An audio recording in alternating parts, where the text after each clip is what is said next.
اور یہ خصوصاً بیرون ملک مقیم مسلمانوں کے لیے، کیا غیر مسلم کو قربانی کا گوشت دیا جا سکتا ہے یا نہیں؟ انشاءاللہ میری علم کے حد تک اب کوئی مسئلہ ایسا نہیں جو میں نے ایڈریس نہ کیا ہو، تو یہ مسئلہ بھی اب سمجھ لیجئے کہ قرآن پاک میں کیٹاگوریکل یہ سٹیٹمنٹ ہے، سورۃ الحج آیت نمبر 28، بسم اللہ الرحمن الرحیم، فَكُلُوا مِنْهَا وَأَطْعِمُوا الْبَائِسَ الْفَقِيرَ۔ تو جب یہ قربان کر چکو جانور تو اس میں سے خود بھی کھاؤ اور محتاج غریبوں کو بھی کھلاؤ۔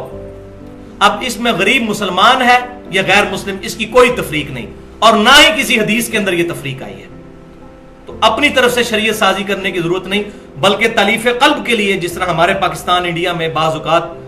ہمارے گھروں میں کام کرنے والے کرسچنز ہوتے ہیں، ان کے تالیف قلب کے لیے دیا جائے تو بہت زیادہ ثواب ہے۔ لہذا غیر مسلم کو قربانی کا گوشت دینے میں کوئی حرج نہیں ہے اس آیت کے تحت۔ الحمدللہ اس پہ اہل سنت کے تینوں گروہ، بریلوی، دیوبندی اور اہل حدیث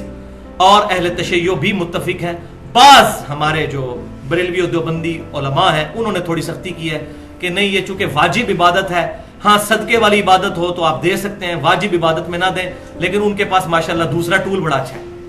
وہ کہتے ہیں جی ہیلا کر لیں کہ آپ کے پاس جو دوسرے رشتہ داروں کا گوشت آیا ہے وہ آپ کرسچنز کو دے دیں، اپنا نہ کرسچنز کو دیں۔ ماشاءاللہ ماسٹر ہے نا اس کام کے، تو ان کے نزدیک بھی پتہ ان کو بھی ہے کہ اس کا وہ حال تو نکالنا ہے کہ کرسچنز کو دینا ہے۔ اب ظاہر ہے ہمارے ادھر کتنا غریب طبقہ ہے، تو وہ کہتے ہیں آپ کے گھر جو باقی رشتہ داروں کا گوشت آیا ہوا ہے نا وہ آپ کرسچنز کو دے دیں، اپنا والا کسی مسلمان کو ہی دیں۔ لہٰذا اس بات کی کوئی جو ہے وہ دلیل ان کے پاس نہیں ہے۔ صحیح بخاری اور صحیح مسلم کی متفق علیہ حدیث ہے جو میں پہلے بھی بیان کر چکا کہ آپ صلی اللہ علیہ وسلم نے 1 سال تو فرمایا کہ 3 دن سے زیادہ سٹور نہیں کرنا گوشت، پھر اگلے سال اجازت دی اور فرمایا کہ 3 دن کے بعد بھی سٹور بھی کر سکتے ہو، خود بھی کھاؤ اور غریبوں کو بھی کھلاؤ۔ میں نے اس لیے منع کیا تھا کہ وہ قحط کا سال تھا تاکہ تم سارا گوشت خیرات کر دو۔ لہٰذا اس کے تحت اجتہادی یہ مسئلہ نکلتا ہے کہ آج بھی ہماری گورنمنٹ آف پاکستان اگر کوئی قحط والا معاملہ ہو جائے یا کوئی نیچرل ڈیزاسٹر ہو جائے، جیسا کہ کبھی زلزلہ یا سیلاب آ جاتا ہے، تو گورنمنٹ آف پاکستان اگر ایک ایگزیکٹو آرڈر یہ جاری کر دے کہ جو قربانی کا گوشت ہے بس تھوڑا سا اپنے گھر میں رکھیں اور باقی سب